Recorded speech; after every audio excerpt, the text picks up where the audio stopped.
जी नमस्ते। मैं हूं गौरंग पंडा। पंडा एस्ट्रोलॉजी में आप लोगों का स्वागत करता हूं। आज एक नए वीडियो को एनालिसिस करने जा रहा है वृषभ लग्न। ये वीडियो हर संक्रांति से अगले महीना संक्रांति तक का है। जैसे कि 16 नवंबर टू 16 दिसंबर तक का टाइमिंग मैंने लिया है, एक महीना। और दिल्ली का टाइमिंग 1:18 PM, जिस टाइम में कि सूर्य का संक्रमण होता है। ये संक्रांति से अगले महीना संक्रांति तक का वीडियो, ये कोई राशि के हिसाब से नहीं है, कोई 7.5 के हिसाब से नहीं है, ये लग्न के हिसाब से है। अगर आप राशि के हिसाब से देखते हैं तो इसको ओमिट आप कर सकते हैं। जहाँ पर एक लिखा होगा वो लग्न होता है, चंद्रमा जहाँ पर होता है वो राशि ही कहलाता है। तो यहाँ पर एक लिखा होता है वृषभ साइन में, तब तो ये आपके लिए है वृषभ लग्न। आपका लग्न शुक्र है, शुक्र आपके लिए लग्नाधिपति है और शनि आपके लिए योग कारक है। जैसे कि दो ग्रुपिज्म में बांटा हुआ है, बृहस्पति, चंद्रमा, मंगल और रवि एक ही ग्रुप का।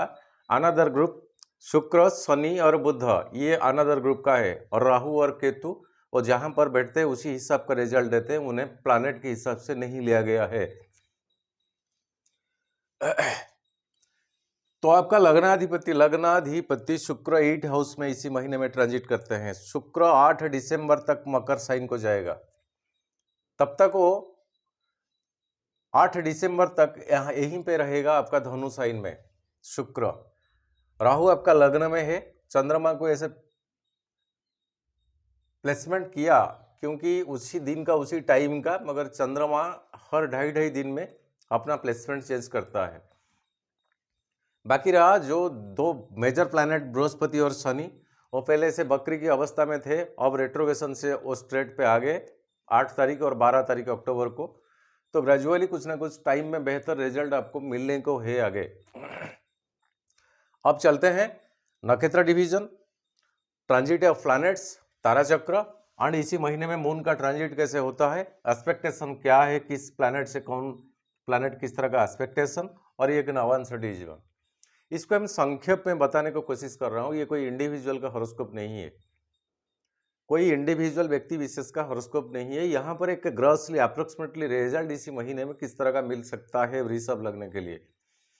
वृषभ लग्न शौकीन, शौकीन का जिए और जीने दो, जियो और जीने दो, सभी अच्छा रहने से हम भी अच्छा खुश रहेंगे, यही चिंतन है। सर्वे भवन्तु सुखिनः, सर्वे सन्तु निरामया, सर्वे भद्राणि पश्यन्तु मा कश्चित् दुख भाग् भवेत्। वृषभ लग्न में यही नेचर है, ये दुनिया अच्छा रहने से हम खुद अच्छा रहेंगे, यही है मंत्र। वृषभ लग्न शौकीन है। वैसे वैसे कपड़ा वो पहनते नहीं, जो भी कपड़ा वो पहनेंगे वो साफ सुथरा होना ही चाहिए, आयरन प्रेस होना ही चाहिए। परफ्यूम वो यूज ही करेंगे। अपना खुद का बेडरूम का सजावट कुछ दूसरा तरीका बाकी लोगों से और लोगों से है। उनका गाड़ी कुछ शौकीन सा है, उतने में एक कार खरीदा सकता है, मगर उसमें और ज़्यादा पैसा डालने के और थोड़ा बेहतर और थोड़ा बेहतर और थोड़ा बेहतर, उनका सोच यही है। इकोनॉमिकल कंडीशन कैसा है वो तो बात का बात है, मगर उनका सोच यही है। वृषभ लग्न, शनि आपके लिए योगकारक प्लैनेट है। इसी महीने में आपका लग्नाधिपति 8 हाउस में ट्रांजिट पे है, और शुक्रदेव आपका खुद का नक्षत्र डिवीजन में है। लग्नाधिपति होने के नाते 6 लड़की तुला राशि की अधिपति होने के नाते भी वो 8 हाउस में ट्रांजिट पे है।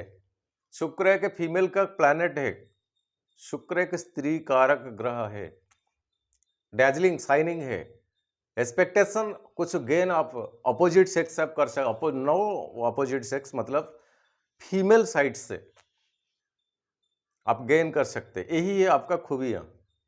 वृषभ लग्न 8वां हाउस उतना बेटर नहीं है, बेहतर नहीं है। इसी महीने में कम से कम बाकी के प्लैनेट को जाए, बृहस्पति और शनि आपका, बृहस्पति 11th का लॉर्ड आपका 9th हाउस में बैठा है, शनि आपका 9th Lord and 10th Lord का ओनर वो 9th हाउस में बैठा है। कोई पिलिग्रिमेज, कोई दूर का मंदिर, कोई जैसे कि आजकल का टूरिज्म का मौसम चल रहा है, ऐसा क्या कुछ प्लान एंड पॉलिसी आपका बाकी रह गया था, आप इसी टाइमिंग में उस टारगेट को अचीव कर सकते। आप घूमने फिरने के लिए जा सकते, कहीं दूर का बड़ा तीर्थ जो बोला जाता है। और यही बृहस्पति कराएंगे 9th हाउस में। आपका 2nd हाउस जो वेल्थ का कारक, धन का कारक बुध देव 6 हाउस में मंगल के साथ बैठा है। यहाँ पर होता क्या है कि मंगल देव आपके लिए द्वादश भाव का ओनर और 7वां भाव का ओनर है। ये मारक है आपके लिए, मंगल आपके लिए सही नहीं है। और यही मंगल को देखे वो 6 हाउस में ट्रांजिट पे है। कहाँ तक ना, मंगल देव 22 अक्टूबर टू 5 दिसंबर तक तुला साइन में रहेंगे। और यही मंगल देव आपका स्वाति नक्षत्र डिवीजन में रिलेट करता है। स्वाति नक्षत्र होता है राहु का नक्षत्र लॉर्डशिप, और यही राहु आपका लग्न में है। तो इसी महीने में आप किसी बात को सामने वाले से बोले तो आपको वो विश्वास में लेना उतना आसान नहीं है। आप सही बोलते हैं, सही बताते हैं, सही काम करते हैं, मगर कुछ कंफ्यूजन, कुछ माया, कुछ इल्यूजन आपके ऊपर ढेरता रहेगा। वो सब राहु कराएगा ही कराएगा। हो सके तो मंडे को फास्टिंग रखिए, हर साल में 2 बार रुद्राभिषेक करा लीजिए, उसी में राहु बहुत शांत हो जाते हैं। राहु के लिए रुद्राभिषेक तो बेस्ट रेमेडीज एंड प्रेडिक्शन है। मंडे को फास्टिंग रखिए, मॉर्निंग टाइम में जाइए शिव जी की मंदिर, वहाँ पर जो सेवक लोग होते हैं, कोई ब्राह्मण कहीं पर होते हैं, कहीं पर और माली होते हैं, उन्हें दूध दीजिए और शिव जी की लिंग में अर्पण करे दूध आपकी नाम से। और 21 बार कम से कम, ज़्यादा ना हो 21 बार कम से कम महामृत्युंजय कीजिए, उसी में राहु शांत हो जाते हैं। राहु आपका लग्न में, ये पास्ट लाइफ का कर्म को दर्शाता है। लग्न में राहु होने से पास्ट, अगर आपका हॉरोस्कोप में लग्न में राहु है तो बाकी क्या कुछ रह गया है पास्ट लाइफ में, अधूरा फन, जिसको फुलफिल करने के लिए आप इसी जन्म में इंसान का जन्म मिला है। यही है हमारा ज्योतिष का विश्वास, यही है। इसको फुलफिल करने के लिए वो बीते हुए जिंदगी का जो बाकी कर्म रह गया था, देखे वो कर्म क्या है। 5th लॉर्ड का ओनर कौन है एंड 5th हाउस में कौन बैठा है, 5th लॉर्ड ओनर कहां पर बैठा है, उसके ऊपर किसका एक्सपेक्टेशन है, नक्षत्र डिवीजन क्या है, उसी हिसाब से कर्म आप फुलफिलमेंट करिए, क्योंकि इसलिए ही आप आए हैं। बीते हुए जन्म में जो कुछ किए हैं उसी हिसाब का रिजल्ट तो इसी जन्म में हमें मिलता ही रहेगा। गरीब का, किसी का धन दौलत हमने लूटा है, तब तो इसी जन्म में धन के लिए हम तो तरसता रहेंगे ही रहेंगे। पिछले जन्म में किसी गरीब का संपत्ति हमने बर्बाद किए, खा लिए, ले लिए, क्या कुछ किए, किसी का अंतरात्मा को कष्ट उतना मिला दे के हमने लिया है, उसी का तो रिजल्ट हमें भुगतना पड़ेगा इसी जन्म में। तड़पता रहेंगे धन के लिए। किसी का शादी, कितनों का शादी अगर हमने बर्बाद किए हैं, तभी तो हमें इसी जन्म में ये सब रिजल्ट तो मिलेगा ही मिलेगा, पक्का, ये गारंटी है। इसको कुछ कोई काट नहीं सकता। ये यूनिवर्स को आप जो देंगे रिटर्न, यूनिवर्स आपको 10% ज्यादा करके देता है, ज्यादा करके देता है। किसी का फैमिली में उनका बच्चों के ऊपर आपने क्या कुछ ऐसा किया है, तो इसी जन्म में बिना बच्चे के माँ बाप बनना कितना दुख की बात। बस ये महसूस आपको कराएगा ये टाइमिंग, ये समय, समय से बलवान कोई नहीं होता है। ये सही है और ये गारंटेड सही है। 5 अंगूठी समान नहीं बनता।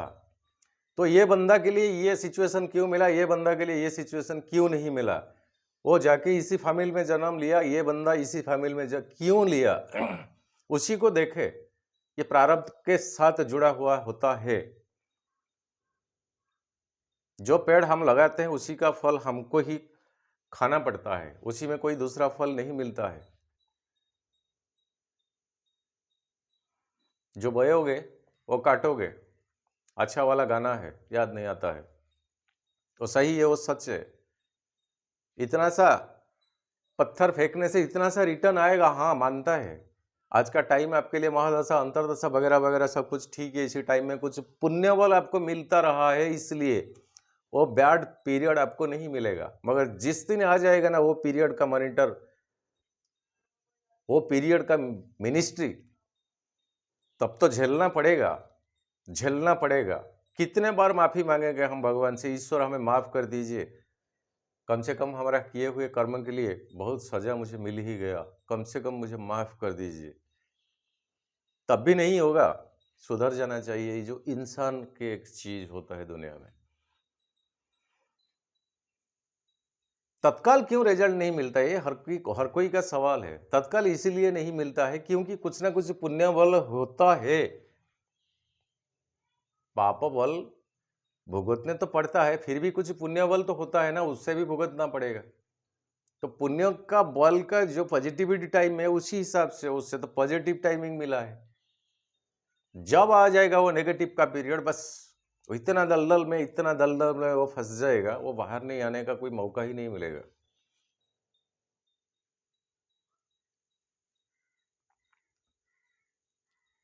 बोलना नहीं चाहिए। एक बंदा पुलिस अफसर का मुलाकात हुआ था, जरा सा शरीर, बुढ़ापा, आंखों ये अंदर अंदर घुस ही गया, स्किन का लोचा कोचा सिचुएशन। बस थोड़ा बहुत बातें हुई, उन्होंने बताया कि वो कभी एक पुलिस डिपार्टमेंट में क्या कुछ ऐसा छोटा मोटा नौकरी था। उन्होंने कन्फेस किया, बताया कि एक दिन का बात है, एक फीमेल पर्सन आए थे कि एफआईआर लेके, मैं वो फीमेल का पिता की समान का उम्र का हूं, मगर ऐसा मैंने क्या कुछ गलत काम उसके ऊपर किया और मजबूरन उन्होंने मेरे पास हाँ ही करने का नाचार था, तो वीकनेस पीरियड का फायदा मैंने उठाया था, जिसके वजह से आज मैं भुगत रहा हूं।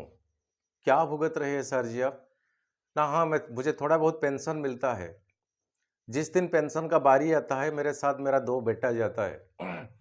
जबकि वो जाते हैं, वो काउंटर से मैं पैसा निकलता हूँ, वहां से मेरा हाथ से वो डिवाइडेड बाय 2 हो जाता है, मेरे पास कुछ बचा नहीं रहता है। वो डिवाइडेड बाय 2 हो जाता है। पेंशन तो मुझे मिलता है, मगर पैसा क्या है कि चीज मुझे देखने में वो सपना बन जाता है। खाने पीने का बात तो छोड़िए, यही है मेरा जिंदगी। मैंने ऐसा किया है तो झेलना तो पड़ेगा। तो शायद उसी कर्म का रिजल्ट यही है, वो तो कहा नहीं जा सकता। मगर कितना क्या कुछ उन्होंने किया है, कितना क्या कुछ उन्होंने किया है, शायद इसी जन्म में हो या पिछले कोई जन्म में हो। कर्म का फल कभी बेकार नहीं जाता है। यह सत्य है, यह सत्य है, यह सत्य है।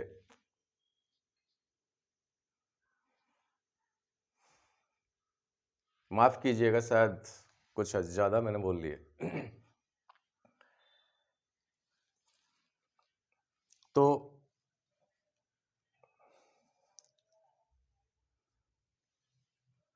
बृहस्पति देव आपका 9th हाउस में है और शनि देव आपका 9th हाउस में, दोनों की दोनों है, स्ट्रेट की पोजीशन में है। वो थे बकरी की पोजीशन में। बृहस्पति आपका मंगल देव की नक्षत्र डिवीजन में, शनि आपका चंद्रमा की नक्षत्र डिवीजन में। मंगल आपके लिए सही नहीं होता है क्योंकि 7वां हाउस एक मारक हाउस है। 12th house expenditure, bedridden, admission, hospitalisation, sexual activities, एक बंद कमरे का अंदर का जो चीज होता है वो 12th हाउस होता है। वो भी बंधन योग होता है, कोई देखता नहीं है अंदर क्या होता है। 12th हाउस ये मंगल देव, ये सही टाइम नहीं है आपके लिए। मंगल की तरफ से आपको ऐसा कुछ पॉजिटिविटी नहीं मिलने वाला है। ऐसे देखे तारा चक्र को, मंगल का तीनों नक्षत्र मृगशिरा, चित्रा और धनिष्ठा वो साधक तारा में तो पड़ता है। इसी तीनों नक्षत्र में अगर आपका कोई भी प्लैनेट है, उसको रिलेटेड कोई काम है, तब तो साधक तारा में पड़ता है, बनता है। तो आपको उतना एफर्ट लगाना पड़ेगा, तब आपको रिटर्न कुछ मिलेगा। वो भी आशा उतना नहीं है, वो डिपेंडेंट, वो निर्भर करता है आपका वो मेहनत एफर्ट लगाने के ऊपर। और वैसे नवांश अगर देखा जाए, इसी महीने में नवांश इसी टाइमिंग का आपका मंगल और राहु दोनों मीन साइन में साथ होकर बैठे हैं। लग्न में राहु का फुल फोकस 7वां दृष्टि आपका 7th हाउस को, जहां पर रवि और केतु ऑलरेडी पहले से ग्रहण दोष बना हुआ है और ये राहु का 7वां दृष्टि में रवि आ जाता है। कुछ दिनों के बाद बुध आपका चले जाएंगे 20 नवंबर, बुध आपका 21 नवंबर को वृश्चिक साइन में इसी 7वां हाउस को चले जाएंगे। तो ये राहु का रेंज में 7वां दृष्टि में सभी के सभी आ जाएंगे। मंडे फास्टिंग रखिए, साल में 2 बार रुद्राभिषेक करा लीजिए। देखिए आपका फिफ्थ लॉर्ड कौन है, फिफ्थ लॉर्ड कहां पर बैठा है, किस पोजीशन में बैठा है। बाकी रह गया काम को आप कम से कम सुधारने को कोशिश कीजिए। यही है ज्योतिष। इसमें कोई ऐसा हो जाएगा वैसा हो जाएगा, वो 2 प्लैनेट आपका आ गया बस आप करोड़पति बन जाएंगे, आपका 2 बंदे हैं जो आपका रुकावट बनते हैं, जाने वो कौन है। इस तरह का वीडियो सरी इसमें नहीं मिलेगा मेरे चैनल में। कोई सजावट, कोई सिंदूर, कोई टिक्का लगा के रुद्राक्ष डाल के, कोई आभूषण बनवा के, ऐसा कोई मेरे चैनल में सर सॉरी फॉर दैट कुछ नहीं मिलेगा। पॉइंट टू पॉइंट की बात, बस कुछ किए हैं मतलब कुछ रिटर्न हमें मिलेगा ही मिलेगा, पक्का गारंटी है। अगर लग्न में आपका राहु है तो ऐसा क्या कुछ डिजायर्स आपका बाकी रह गया है, जाने वो डिजायर्स क्या है। इसी जन्म में, अगर इसी जन्म में इसी लाइफ में फुलफिलमेंट नहीं होगा तब तो फिर वो बाकी रह जाएगा अगले जन्म के लिए।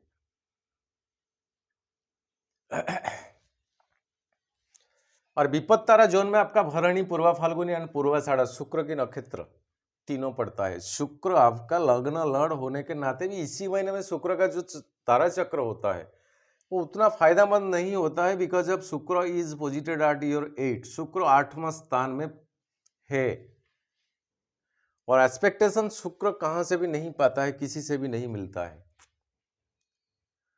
और ये बृहस्पति आपका वही 8 हाउस का और 11th हाउस का है ओनर, और 9th हाउस में बैठे हैं। बृहस्पति को देखे तो बृहस्पति मंगलदेव और राहुदेव से वो एक्सपेक्टेशन है। बृहस्पति यही 7, 8, 9 9वां दृष्टि में राहु से बृहस्पति और शनि आपका भाग्य भाव पीड़ित है। भाग्य भाव, भाग्य को जितने कंसंट्रेशन लगाना चाहिए, आपका जितने सारे एक्टिविटीज है उसमें डिस्टरबेंस होगा। बेहतर ढंग से राहु एक माया का प्लैनेट, एक असुर है, वो कराई नहीं देगा। अब चलते हैं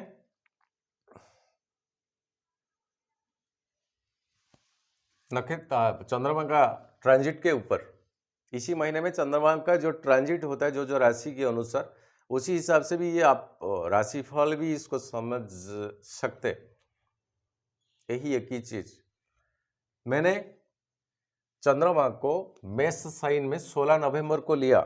सच में होता क्या है कि इसी टाइमिंग में मीन साइन में ट्रांजिट पे है, क्योंकि संक्रांति आपका मून साइन पड़ता है मीन और नक्षत्र पड़ता है रेवती।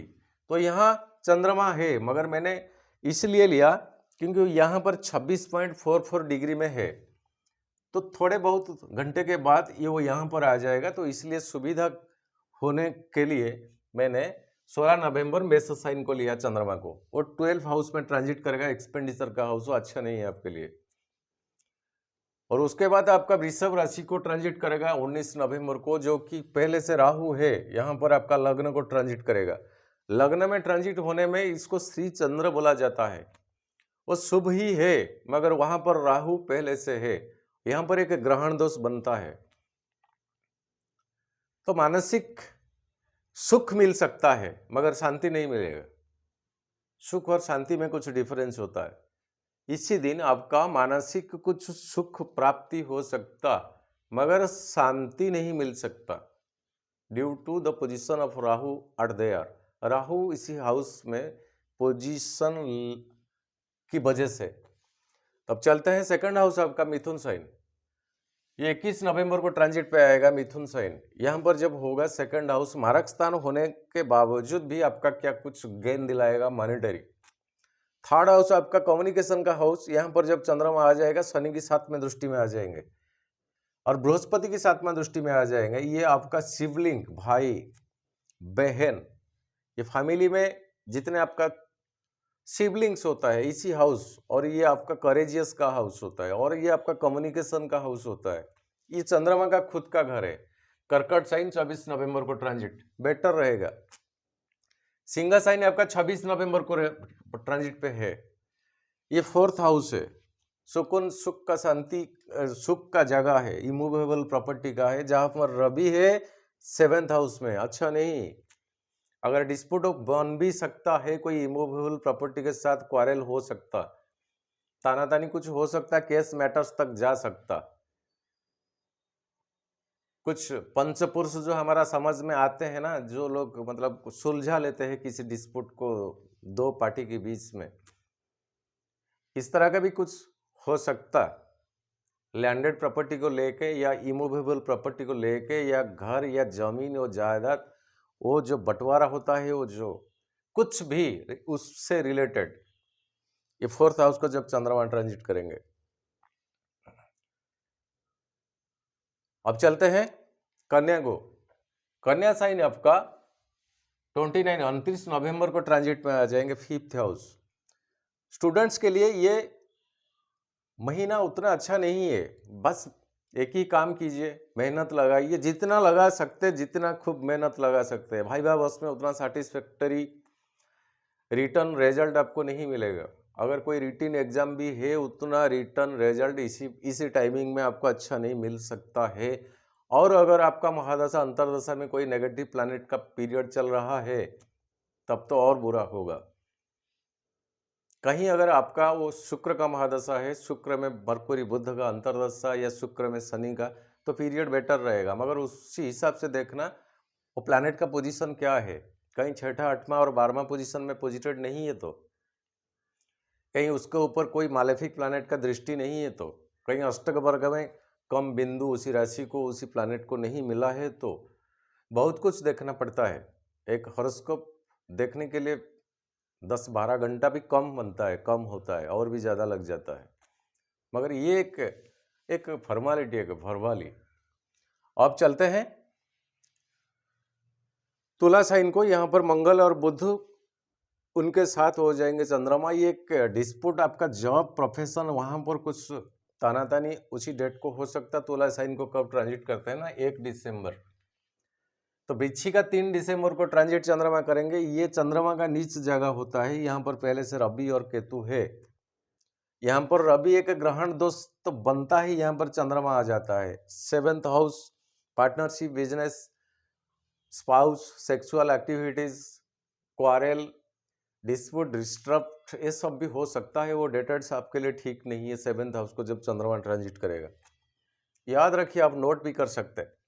वृश्चिका 3 दिसंबर, 5 दिसंबर को धनु साइन को जाएंगे। ये 8 हाउस है, बेटर नहीं है आपके लिए, ठीक नहीं है। और मकर साइन 7 दिसंबर को जाएंगे चंद्रमा। 9th हाउस आपका पहले से गुरु और शनि है, यहाँ पर चंद्रमा आ जाएंगे। शनि के साथ तो होंगे, मकर साइन में होंगे, फिर भी शनि के साथ चंद्रमा और बृहस्पति का साथ होना, किसी डिपार्टमेंट इंजीनियरिंग का हो, सॉफ्टवेयर इंजीनियरिंग, कोई प्रोजेक्ट हाथ से आपको सक्सेस नहीं मिलता था, कोई इस तरह का कॉम्प्लिकेटेड सिचुएशन का प्रोजेक्ट है जो कि आप टारगेट अचीवमेंट कर नहीं पाते थे, इसी डेट को हाथ लगाइए। बृहस्पति है शनि चंद्रमा का, यहाँ पर युति 9th हाउस में आपको सक्सेस दिलाएगा, फेम दिलाएगा, आपको फेम दिलाएगा। ये दावे के साथ कम से कम मैं बात कर रहा हूँ। आप कोशिश करके दीजिए, आप कमेंट सेक्शन में बात में कमेंट कीजिए। अगर सॉफ्टवेयर में कोई प्रोजेक्ट आपका अनसक्सेस होकर पड़ा हुआ है, तो या आपका दिमाग उसमें सक्सेस की ओर नहीं जा पाता है, या आप अचीवमेंट कर नहीं पाते, तो लगाइए दिमाग, लगाइए एफर्ट। या ट्रांजिट के हिसाब से मैं बोल रहा हूँ। मकर के बाद आपका कुंभ साइन 10वां, ये 9 दिसंबर को चंद्रमा यहाँ पर आ जाएंगे। कुंभ साइन 10th हाउस प्रोफेशन। कुंभ एक कंफ्यूजन सा चीजें होता है। कुंभ में अंदर में है क्या, किसी को पता ही नहीं है। हाँ, एक बार देखा गया था, विष्णु जी ने वो कुंभ में जो अमृत वाला कलश माया बना के कुछ ऐसा क्या कुछ हुआ था, मगर कुंभ में इतने सारे ज्ञान का भंडार है,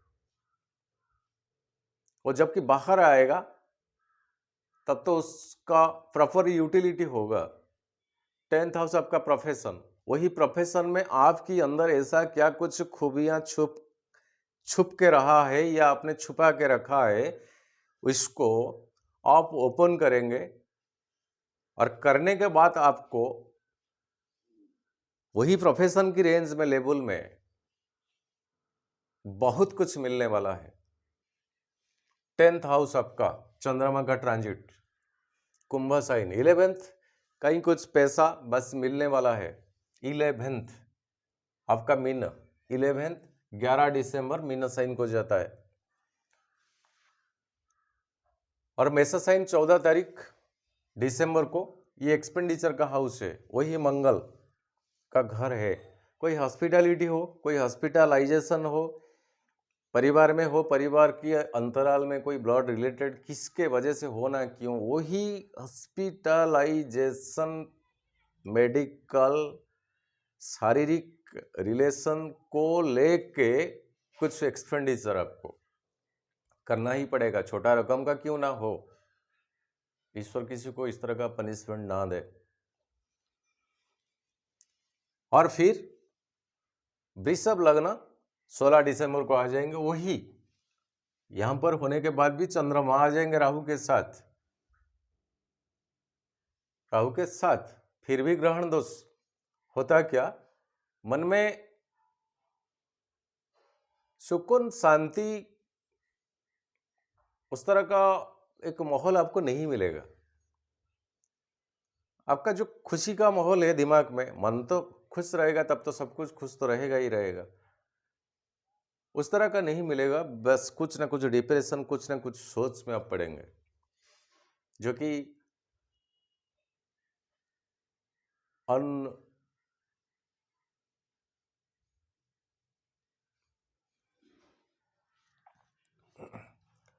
तो ये लगभग सा एक अप्रोक्सीमेटली वृषभ लग्न के हिसाब से मैंने बताया। वीडियो डालने में बहुत देर हो जाता है, हर महीने में मैं 12 के 12 लग्नों को डाल भी नहीं पाता हूँ, इसलिए मेरे व्यूअर से मैं सॉरी भी मांगता हूँ। क्या करें, हर वीडियो में हर महीने में मैं ऐसा आता हूँ और सॉरी भी मांगता हूँ। कुछ मजबूरियाँ होता है, कुछ परेशानियाँ भी होता है, कुछ उलझने भी होता है। कोशिश करता हूँ इसी महीने कम से कम 12 के 12 लग्न को डालने के लिए। आपका जो कमेंट्स मेरा हौसला और ज़्यादा बढ़ा देते हैं। आप कितना भी कौन सा लैंग्वेज आप यूज़ करें, मुझे बुरा नहीं लगता है। ऐसा भी लिखा जाता है कमेंट में कि मिथुन लग्न डालने को भूल गया क्या, याद नहीं आता है बाकी लग्न डालने के लिए, वगैरह वगैरह। इसमें मुझे कुछ बुरा नहीं लगता है, मुझे इसलिए अच्छा लगता है कि मेरा जो व्यूअर्स है उनका उतना अटैचमेंट मेरा वीडियो पे बढ़ ही गया, जबकि उन लोगों को राइट टाइम से मिलता नहीं तो उनका ये रिएक्शन होता है। मैं सम्मान के साथ आपको ये, रेस्पेक्ट के साथ आपका ये कमेंट ग्रहण करता हूँ, रिसीव लेता हूँ। तो ठीक है, आज के लिए इतना, फिर मुलाकात होगा अगले महीने। कोशिश करूँगा 12 लग्न 2022 के लिए कैसा रहेगा उसके लिए एक एक करके वीडियो बनाऊंगा, या एक ही वीडियो में सब 12 के 12 लग्नों को ले आऊँगा। कोशिश करता हूँ, बातों में कुछ कन्फर्मेशन कभी तो रहता नहीं है, फिर हो नहीं पाएगा, फिर दोबारा आके माफ़ी मांगना पड़ेगा। जय जगन्नाथ। विदाई दीजिए गौरंग पंडा को। नमस्ते। आज के लिए इतना।